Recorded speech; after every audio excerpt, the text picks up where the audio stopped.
Hello and welcome everyone. কেমন আছেন প্রত্যেকে? আশা করি অনেক ভালো রয়েছেন এবং সুস্থ রয়েছেন। রাত পোহালেই 14 বছর পরে আসা আবার একটা পরীক্ষা আপনাদেরকে দিতে হবে। তো সেই জায়গাতে কি কি করবেন, কি কি করবেন না, সমস্ত ইম্পর্টেন্ট তথ্যগুলো আজকের এই ভিডিওতে আমরা একেবারে ডিটেলসে পয়েন্ট ওয়াইজ ক্লিয়ার করে সম্পূর্ণ বুঝিয়ে দেব একটা ভিডিওতেই। ইউটিউব জুড়ে সারা জায়গাতে আপনারা এখন দেখছেন যে কালকে গিয়ে কি করব, ওর ভিতরে কেমন এনভায়রনমেন্ট হবে, কি কি করা যাবে, কি কি করা যাবে না, সমস্ত বিষয়টা প্র্যাকটিক্যালি মার্কশিটের কোথায় লিখবেন, কোথায় কি করতে হবে, কোথায় রোল নাম্বার লিখবেন, সমস্ত বিষয়টা কিন্তু আজকের ভিডিওতে কমপ্লিট জানিয়ে দেব। যারা কিনা মাদ্রাসা পরীক্ষা গতকাল থেকে মানে অনেকেই টেনশনে আছেন যে এই পরীক্ষাটা আপনারা দেবেন কিভাবে, তো সেই জায়গাতে দাঁড়িয়ে আপনারা পরীক্ষাটা যে কিভাবে দেবেন সমস্ত ইম্পর্টেন্ট তথ্যগুলো কিন্তু আজকের ভিডিওতে আমরা বলবো। এবং শুধু তাই নয়, আজকে বলবো যে পরীক্ষার হলে কি করণীয়। আপনি যখন পরীক্ষা দেবেন সেখানে আপনার সঙ্গে আরো অনেকে পরীক্ষা দেবে, তো সেই জায়গাতে দাঁড়িয়ে আপনার করণীয়টা কি হবে যার ফলে আপনি একটা ভালো নাম্বার তুলতে পারেন। এই 15তে যদি 15 তুলতে চান তার জন্য কয়েকটা নিয়ম কিন্তু আপনাকে শিখতে হবে। আচ্ছা, ধরে নিন আপনি একটা ফুটবল খেলছেন, ঠিক আছে, তার জন্য সারা বছর প্র্যাকটিস করেছেন, কিন্তু ম্যাচের দিন ঠিক আগেই গিয়ে আপনার যদি পায়ে একটা ইনজিউরি হয়ে যায়, আপনার সারা বছরের প্র্যাকটিসটা আপনি কি মাঠে দেখাতে পারবেন? নিশ্চয়ই পারবেন না। সুতরাং পরীক্ষার হলে কয়েকটা জিনিস আপনাকে মাথায় রাখতে হবে, যেগুলো মাথায় রাখলে আপনি অবশ্যই একটা বেস্ট পরীক্ষা দিয়ে আসতে পারবেন। আমরা প্রথমে একেবারে টার্মস অ্যান্ড কন্ডিশন অনুযায়ী বোর্ডের পক্ষ থেকে কি নিয়ম আছে সেটা দেখব। পরবর্তীতে আমি কিছু হিডেন টিপস অ্যান্ড ট্রিক্স বলবো, সেগুলো মাথায় রাখবেন। অবশ্যই আশা করছি পরীক্ষা ভালো হবে। তো প্রথমেই চলে যাই বোর্ডের কিছু নিয়ম কানুনের বিষয়ে। এটা আপনারা অনেকে বলতে পারেন যেহেতু আমাদের মার্কশিটেও লেখা রয়েছে। না, মার্কশিটে লেখা নেই। মার্কশিটে লেখা আছে ঠিকই, কিন্তু এখান থেকে আমি কিছু ডেটা আপনাকে এক্সট্রাক্ট করে বলবো যেগুলো আপনার অবশ্যই কাজে লাগবে। দেখুন, অ্যাডমিট কার্ডটি ভালো করে পড়ুন এবং কোনো রকম অসঙ্গতি মনে হলে তৎক্ষণাৎ কমিশনারের নজরে আনুন। অ্যাডমিট কার্ড ছাড়া কোনো পরীক্ষার্থীকে পরীক্ষা কেন্দ্রে প্রবেশ করতে দেওয়া হবে না। এই প্রসঙ্গে মাথায় রাখবেন, ট্রেন ফেল হয় তারই যার স্টেশনটা বাড়ির থেকে কাছে। বাড়ির কাছের স্টেশনের ট্রেন কিন্তু ফেল হয়। সুতরাং সমস্ত কিছু করছেন, সমস্ত কিছু ভাবছেন, কিন্তু দেখছেন আপনি রাত্রেও সব ঠিকঠাক করে রেখেছেন, কিন্তু তাড়াহুড়োর মুহূর্তে আপনি আপনার অ্যাডমিটটা ফেলে চলে গেলেন। এই ভুলটা কিন্তু অনেকের সাথে হবে, এটা কিন্তু করবেন। আমরা দীর্ঘ 5 বছর ধরে কিন্তু ইউটিউবে পড়াচ্ছি। সেই জায়গায় দাঁড়িয়ে অনেক স্টুডেন্ট বিগত বছরে শুধু এই পরীক্ষা না অন্যান্য পরীক্ষাতেও আমাদের সঙ্গে শেয়ার করে। তাই এই ভুলটা কিন্তু, এই ভুলটা জেনে শুনে জানার পরেও এই ভুলটা হয়, সুতরাং এই ভুলটা কেউ করবেন না। পরবর্তীতে আমরা বলবো পরীক্ষা হবে 1/9/2024 সেপ্টেম্বরের 1 তারিখ রবিবার, অর্থাৎ আগামীকাল বেলা 12টা থেকে 1টা পর্যন্ত। আপনার ঘড়ির কাঁটায় ঠিক যখন 12টা বাজবে 12টা PM, ঠিক সেইটা থেকে আপনার পরীক্ষাটা কিন্তু শুরু হবে এবং সেখান থেকে আপনার পরীক্ষাটা হবে কোন পর্যন্ত? 1টা পর্যন্ত, 1টা PM পর্যন্ত। তাহলে এখানে আপনার পরীক্ষা হবে কত ঘন্টা? 1 আওয়ার। 1 আওয়ার। অনেকে বলছেন 15 নম্বরের পরীক্ষা, এটা আমরা সকলেই জানি যে 15 নম্বরের পরীক্ষা। অনেকে মনে করছে যে এই 15 নম্বরের জন্য যে 30টা প্রশ্ন আসবে, আমি আপনাকে বললাম মিলিয়ে নেবেন, 30টা প্রশ্ন আসার সম্ভাবনা খুবই কম। ঠিক আছে, প্রশ্ন কিন্তু এর থেকে অনেক কম হতে পারে। ঠিক আছে, তো এতটুকু আপনারা ছোট করে শুনে রাখবেন এবং আপনারা আশা করছি এর থেকে অনেক প্রশ্ন কম হবে। তাহলে আপনি কিন্তু প্রশ্নের সংখ্যা থেকে বুঝতে পারছেন আমার হাতে কতক্ষণ সময়, সেই অনুযায়ী নিজের স্পিডটা গাইডে ড্রাইভ করবেন। ওকে, আচ্ছা, পরীক্ষার হলে পেনটার কথা বলছি। পরবর্তীতে আমরা চলে যাব পরীক্ষা শুরুর 1 ঘন্টা আগে পরীক্ষা কেন্দ্রে রিপোর্ট করুন। পরীক্ষা শুরুর 30 মিনিট আগে পরীক্ষার হল খোলা হবে। 1 ঘন্টা আগে মানে কি? 12টায় আমার পরীক্ষা শুরু হচ্ছে, পৌঁছাতে বলা হচ্ছে 11টা AM এর সময়, তাই তো? 11টা AM মানে সকাল 11টার সময় পৌঁছাতে বলা হচ্ছে। আমি বলছি যে আপনারা প্রত্যেকে কিন্তু চেষ্টা করবেন 10:30-এর মধ্যে পরীক্ষার হলে পৌঁছে যাওয়া, কারণ এখন কিন্তু রাস্তায় অনেক ট্রাফিক জ্যাম হতে পারে। প্লাস আরজিকর সংক্রান্ত যে সমস্যাটা, বিভিন্ন জায়গায় র্যালি বেরোচ্ছে, এই ধরনের সংক্রান্ত সমস্যা, রাস্তায় ট্রাফিক জ্যাম, সেই ধরনের সমস্যা। আপনার পরীক্ষা যদি 2 মিনিট 4 মিনিট দেরি হয়ে যায়, পরীক্ষা কিন্তু আপনার মিস হবে, সুযোগটা আপনার মিস হবে। সুতরাং একটা জিনিস ভাববেন, আমার একটা স্যার আমাকে বলতেন যে তুমি তোমার পরীক্ষার আগের দিন রাত্রে বিশাল পড়লে তেমন কিছু হবে না। You are the average of your 1 year, previous 1 year. তার কথার অর্থ হচ্ছে বিগত 1 বছর, বিগত পুরনো দিনগুলো তুমি যদি ভালো করে প্রিপারেশন নাও, তাহলে তোমার ওই রাত্রে প্রথম একদিন আগে তুমি যদি প্রিপারেশন নাও তাও ভালো পরীক্ষা দেবে। আর বিগত দিনগুলোতে তুমি যদি ফাঁকি মেরে থাকো, তাহলে ওই একদিন যত পড়াই পড়ো তাও পরীক্ষা কিন্তু আসন্ন হবে না। এটা হচ্ছে মাথায় রাখবেন। সুতরাং মনে সাহস করে কিন্তু একটু আগে পৌঁছে যাবেন। 10:30টায় পৌঁছানোর কথা আমি অনুরোধ করব। পরীক্ষা শুরু হওয়ার 15 মিনিট আগে বরাদ্দকৃত আসন গ্রহণ করুন। ঠিক আছে, আমি এই ব্যাপারটা পুরো ভেঙে বুঝিয়ে দিচ্ছি এবং এর সঙ্গে দেখবেন এর সঙ্গে কোথায় কি করতে হবে সেটাও বলে দেব, এবং তার সঙ্গে কোন কোন জিনিসগুলো করতে হবে সেটাও কিন্তু আমি এখানে দেখিয়ে দেব। ঠিক আছে, সুতরাং আগে একটু ভালো করে দেখুন। 15 মিনিট আগে বরাদ্দকৃত আসন গ্রহণ করুন। তাহলে 30 মিনিট আগে হল খোলা হবে, সব ঢুকতে একটা সময় লাগবে, চেকিং ফেকিং হবে, তারপরে 15 মিনিট আগে নিজের সিটে আপনি গিয়ে বসলেন। পরীক্ষা শুরুর 5 মিনিট আগে প্রশ্ন উত্তর পুস্তিকা বিতরণ করা হবে। প্রশ্ন উত্তর মানে কি? এই যদি আপনার বুকলেট হয়, যেখানে আপনার কোশ্চেন থাকবে, এই যে কোশ্চেন, এর নিচে দাগ দেওয়া থাকবে, এখানে ANS অ্যান্সার, এখানে কিন্তু আপনার অ্যান্সার লিখতে হবে। কোনো MCQ না, কোনো OMR না, কোনো কিছু না, প্রশ্ন থাকবে, নিচেই উত্তর লিখতে হবে। ঠিক আছে, মাথায় রাখবেন। সেই জন্য বলা হয়েছে ওখানেই প্রশ্ন ওখানেই উত্তর, তাই প্রশ্ন উত্তর পুস্তিকা। প্রার্থীর সমস্ত বিবরণ, যেমন উত্তরপত্রে তার নাম, পরীক্ষা কেন্দ্রের নাম, আপনি যে পরীক্ষা সেন্টারে পরীক্ষা দিতে যাচ্ছেন আপনার অ্যাডমিটে লেখা থাকবে, সেটা দেখে নেবেন। রোল নম্বর এবং রেজিস্ট্রেশন নম্বর, এই জিনিসগুলো কিন্তু ভেরি ইম্পর্টেন্ট, এবং অন্যান্য সমস্ত বিবরণ পূরণ করে নিজেই সই করবেন, এবং পরিদর্শক মানে ইনভিজিলেটর তা যাচাই করে নিজের সই করবেন। ওকে, এবার আপনি পরীক্ষার প্রশ্ন হাতে পেয়ে গেলেন। পাওয়ার পর কি করবেন দেখুন, বলা হচ্ছে প্রশ্ন উত্তর পুস্তিকার ভিতরে নির্দিষ্ট জায়গা ছাড়া অন্য কোথাও কোনো রকম চিহ্ন, প্রার্থীর নাম, সই স্বাক্ষর বা এখানে মোবাইল নম্বর অনেকে লিখে দেয় যাতে আমি পাস করে যাই, এবার এরকম করলে কিন্তু আপনার প্রার্থীর খাতাটাই কিন্তু ক্যান্সেল বা বাতিল হয়ে যাবে। এই ভুল কাজ কিন্তু কেউ করবেন না।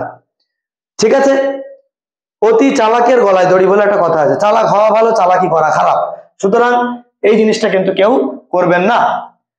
পরীক্ষার্থীরা বেলা 12টার সময় বেল বাজলে প্রশ্ন উত্তর পুস্তিকা খুলবে। দেখুন 12টার সময় অনেকে কি করবে, ওই 15 মিনিট আগে খাতা পেয়ে যাওয়ার পরপরই সে দেখবে যে কি প্রশ্ন আছে। না, 15 মিনিটে আপনি क्या उखाड़ लेगा, कुछ नहीं उखाड़ सकते। ঠিক আছে, সুতরাং যে টাইমটা আসবে সেই নির্দিষ্ট টাইমে গিয়ে আপনি আপনার ওটা খুলবেন, নিয়মকে মান্যতা দেবেন। ওকে, আচ্ছা মনে রাখবেন মোট 15 নম্বরের পরীক্ষা হবে। আমরা সবাই গলা ফাটিয়ে ফাটিয়ে বিগত বহুত দিন ধরে বলে আসছি। ইংরেজি হবে 8 নম্বর, পাটিগণিত হবে 7 নম্বর। দুটি বিষয়ে আলাদাভাবে যোগ্যতা অর্জন করতে হবে, আপনারা এই বিষয়টা সকলেই জানেন। এখান থেকে আমি বলবো কোশ্চেন আপনাদের বলেই দিয়েছি যে এখান থেকে কিন্তু অনেকটা কম হবে। পরীক্ষা শুরু হওয়ার পর পরীক্ষার্থীদের পরীক্ষার হল বা কক্ষে প্রবেশ করতে দেওয়া হবে না, সুতরাং সময়ের আগে চলে যাবেন, এবং পরীক্ষা শেষ না হওয়া পর্যন্ত তাদের পরীক্ষার হল বা রুম থেকে বের হতে দেওয়া হবে না। সুতরাং আপনি এত পরিমাণ জল খাবেন না যেন লাগে। ঠিক আছে, লাগলে কিন্তু বাইরে যেতে দেবে না। সুতরাং কথাটা কিন্তু মাথায় রাখবেন।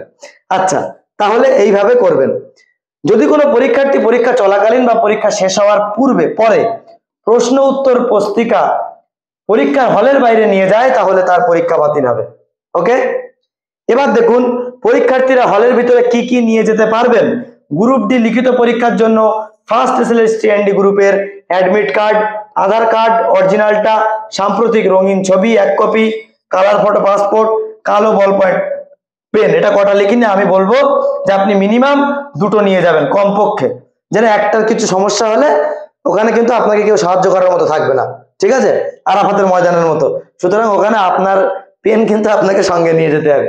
ঠিক আছে, পরীক্ষার্থীরা পরীক্ষার প্রশাসনের ভিতরেই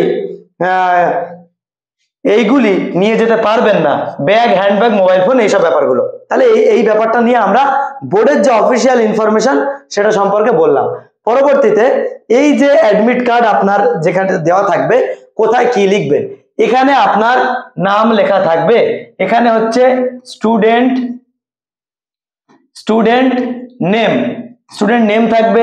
ঠিক আছে, কেয়ার অফ বাবার নাম লেখা থাকবে, ভিলেজ, পোস্ট অফিস, ব্লক, ঠিক আছে, ডিস্ট্রিক্ট লেখা থাকবে এখানে আপনার, ওকে, এবং পিনকোড লেখা থাকবে, থাকলো, ঠিক আছে। এখানে আপনার নাম এবং আপনার জেন্ডার লেখা থাকবে, এখানে আপনার বিবরণ দেওয়া থাকবে। কি বলা হচ্ছে, প্রফেশনাল অ্যাডমিট কার্ড। এই জায়গাটায় আপনার সেন্টার অফ এক্সামিনেশন অর্থাৎ এক্সামিনেশন হল যেখানে সেন্টারটা পড়েছে সেই সেন্টারটা এখানে কিন্তু লেখা থাকবে, ওকে। এই জায়গাটায় সিগনেচার অফ ইনভিজিলেটর, এখানে সিগনেচার করবে কে, যে পরীক্ষায় গার্ড দেবে তিনি সই করবে, এখানে যেন আপনি আবার সই করতে যাবেন না। হলো, এই হলো আপনার মেন বিবরণ এখানে থাকবে। দ্বিতীয় যে বিবরণটা আপনাকে ছবি নিয়ে যেতে হবে সেই বিবরণটা ভালো করে বুঝুন। এই যে কার্ডটা এখানে this portion must be handed over to the invigilator, এই পোর্শনটাকে এখান থেকে ছিঁড়ে আপনাকে কি করতে হবে, কেটে ইনভিজিলেটর যে পরীক্ষার্থী মানে হলে গার্ড থাকবে তার হাতে দিয়ে দিতে হবে। এই জায়গাটায় মাথায় রাখবেন, এখানে আপনার রোল নম্বর লেখা থাকবে, রেজিস্ট্রেশন নম্বর, এর নাম, ঠিক আছে, আপনি কোন পোস্টের জন্য দিচ্ছেন সেটা, বেঙ্গলি, আপনার জেন্ডার, সবকিছু এখানে ডিটেলসে লেখা থাকবে।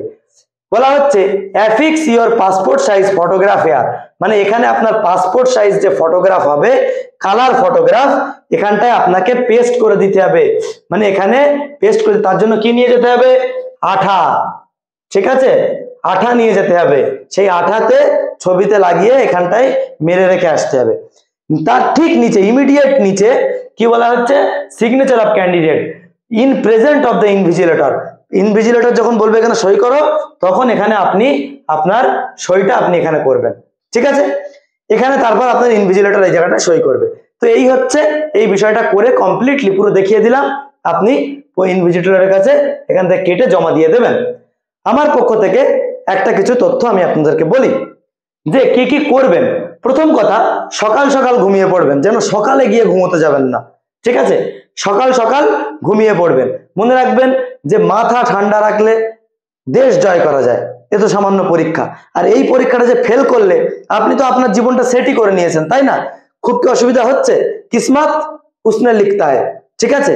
এখানে এই পরীক্ষাটা না পেলে যে আপনি মারা যাবেন বা আপনার একেবারে খাওয়া হবে না, এরকম কোনো ব্যাপার না, ঠিক আছে।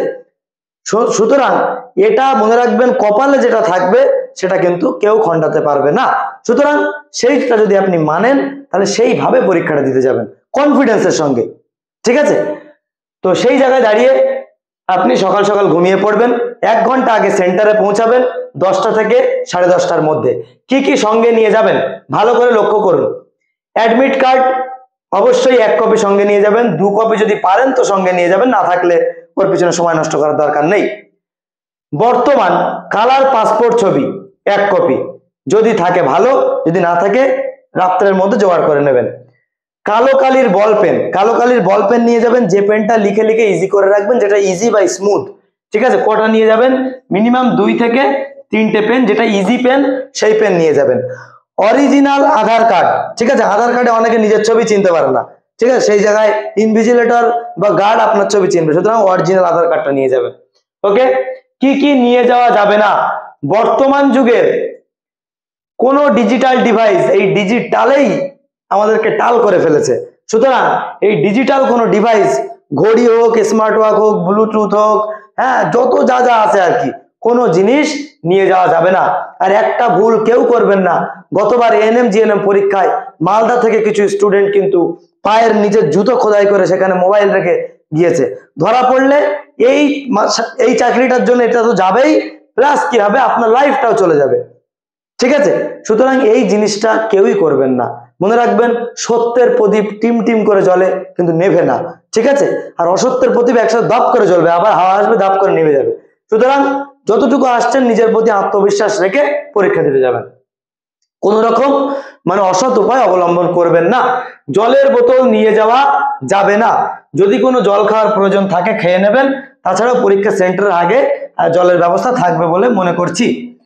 মেয়েদের সমস্ত গহনা মানে পায়ের তোড়া, হাতের বালা থাকে যদি সিটি গোল্ডের চেন, বাড়ি রেখে যাবেন, ঠিক আছে, তাতে ভালোভাবে আপনারা এক্সামটা দিতে পারবেন। সুতরাং এই সমস্ত অলংকার বা গহনা যেগুলো আছে সেগুলো বাড়িতে রেখে যাবেন। যদি একান্তই কিছু নাকের বা কিছু পরার প্রয়োজন হয়, সেগুলো অন্য কোনো মানে কসমেটিক্স থাকলে সেগুলো পরে যেতে পারেন, ঠিক আছে। যে বিষয়গুলো গুরুত্ব সহকারে লিখবেন, লেখার সময় নিজের পঞ্চ ইন্দ্রিয়টা এক জায়গায় রাখবেন, কি, নিজের নাম, ঠিক আছে, নিজের নামটা লিখবেন, নিজের রোল নাম্বার, নিজের রেজিস্ট্রেশন নম্বর, ঠিক আছে, তারপরে নিজের সেন্টারের নাম, যে সাবজেক্ট, তাহলে এই জিনিসগুলো কিন্তু ভালো করে লিখতে হবে। এখানে একটা ইম্পর্টেন্ট তথ্য বলি, যে সাবজেক্ট সব থেকে ভালো হবে সেটা দিয়ে শুরু করবেন। অনেকে এই যে ম্যাথ আর ইংলিশ, ঠিক আছে, অনেকের মনে হচ্ছে স্যার আমার তো কোনোটাই ভালো হবে না, আমি কোনটা দিয়ে শুরু করবো। তাদেরকে বলবো এই অঙ্ক দিয়ে আগে শুরু করতে যাবেন না। আপনার মাথা যদি বিগড়ে যায় সেক্ষেত্রে কিন্তু আপনার মাথায় চাপ চলে আসবে, ঠিক আছে, এরকম করেও কিন্তু মাথার থেকে আর বুদ্ধি বেরোবে না। তো ওই জন্য ইংরাজি আপনি পারলে পারবেন, না পারলে না পারবেন, সুতরাং একটাই বেশি এফোর্ট দেবেন না, মাথায় রাখবেন যে কোনটা পারিনি সেইটা আগে লিখবেন। লেখার পরে ইংরেজি কমপ্লিট হবে। প্রথম আপনি 20 থেকে 25 মিনিট ইংরেজির পিছনে সময় দেবেন, ঠিক আছে, 25 মিনিট, আর তারপরে বাকি টাইমটুকু আপনি সময় দেবেন ম্যাথামেটিক্সের উপরে। একটা অঙ্ক যদি না হয় তার উপরে এই অঙ্কটা যে আমি আজকে সকালবেলা করে আসলাম, ইস এটা হচ্ছে না, আর একটু ট্রাই করি, এই জিনিস করতে যাবে না। যেগুলো হবে আগে করে নেবেন, তারপর যেটা হবে না সেটাই ফাঁকা মাঠে গোল দেবেন, ঠিক আছে, এই জিনিসটা করবেন। ওকে, সময়ের দিকে খেয়াল রাখতে হবে, মনে রাখবেন time and Tides waits for none. সময় এবং সময়ের কাছে এতটা সময় নেই যে সে তোমাকে দ্বিতীয়বার সময় দেবে, সুতরাং সময় থাকতে সময়ের মূল্য বুঝতে হবে। সময়ের দিকে খেয়াল রাখবেন, কোনো বিষয়ে অতিরিক্ত স্ট্রেস নেবেন না। সাপোজ আপনি একটা পড়ছেন বা একটা লিখছেন কোনো একটা জায়গায়, আর অনেক জায়গায় কি হয় জানেন, যখন মানুষ বয়স হয়ে যায় না, তারা কোনো একটা ডেটাকে সদরে গ্রহণ করতে চায় না, এই একটা মেন্টালিটি চলে। আপনি একটা বুড়ো মানুষের গিয়ে বলবেন দাদু তুমি কি করছো, হ্যাঁ, তো বলবে এই ভক ভক করিস না, এখান থেকে যা, ঠিক আছে, মানে কোনো একটা, কারণ তার কাছে সমস্ত এক্সপিরিয়েন্স থাকে, সে আর কোনো কিছু অ্যাডাপ্ট করতে চায় না, নিজের ভিতরে নিতে চায় না। সুতরাং ইনভিজিলেটর যদি কিছু বলে আপনি ভাবছেন ও আমার কি বলবে, হ্যাঁ, এরকম যদি একটা ভাবেন, তো সেই জায়গায় দাঁড়িয়ে অনেকে ইনভিজিলেটরের সাথে বচসায় জড়িয়ে পড়ে। এই ভুলটা করবেন না, আপনি ওখানে ঠিক প্রমাণ করতে যাননি, আপনি আপনার পরীক্ষাটা দিয়ে আপনার নাম্বারটা তুলে বাড়িয়ে আনার জন্য ওখানে গিয়েছেন। 37 ঠিক রেখে ওখানে চলবেন, দেখবেন পরীক্ষা ভালো হবে। ওকে, এই সমস্ত বিষয়গুলো আপনারা মাথায় রাখবেন। আর একটা ইম্পর্টেন্ট তথ্য আমি বলি, এ পর্যন্ত আপনাদেরকে অনেককেই আমরা সেইভাবে গাইড করিয়েছি, এবং প্রথম থেকে শেষ পর্যন্ত আমার পক্ষ থেকে যতটা সম্ভব আমি সাহায্য করার চেষ্টা করেছি। তো অনেকেই পড়েছেন আমাদের কাছে, কামনা করি প্রত্যেকে ভালো রেজাল্ট করুন, এটাই। আর একটা বিষয় যে এই যে চ্যানেলটা দা বেঙ্গল এক্সাম ইউটিউব চ্যানেল আপনি দেখছেন, আমি নাজমুল ইসলাম রয়েছি আপনার সঙ্গে, চ্যানেলটা সাবস্ক্রাইব করে দেবেন। আগামীতে আমরা ইন্টারভিউ আপনি কিভাবে দেবেন, এই পরীক্ষা যদি পাশ করে যান তো ইন্টারভিউটাও কিভাবে দেখবেন এই চ্যানেলে পাবেন। সুতরাং মনে রেখে এই ভিডিও আবার যে পাবেন আপনি বা মনে থাকবে নামটা, সেরকম কিন্তু নয়। আপনি এখনই সাবস্ক্রাইব করে বেল আইকনটা অন করে রাখুন, আপনার তো কিছু যায় আসবে না, তাই না, বাট উপকার হবে, আর আমার উপকার হবে। তো সেই জন্য অবশ্যই সাবস্ক্রাইব করে রাখুন। কেমন লাগলো কমেন্ট করে জানান। দেখা হচ্ছে পরবর্তী ভিডিওতে। আর যদি কোনো ক্যান্ডিডেট থাকে ভিডিওটা একটু শেয়ার করে দেবেন। দেখা হচ্ছে পরবর্তী ভিডিওতে। ভালো থাকবেন, সুস্থ থাকবেন, নিজের খেয়াল রাখবেন। Children take care, good bye.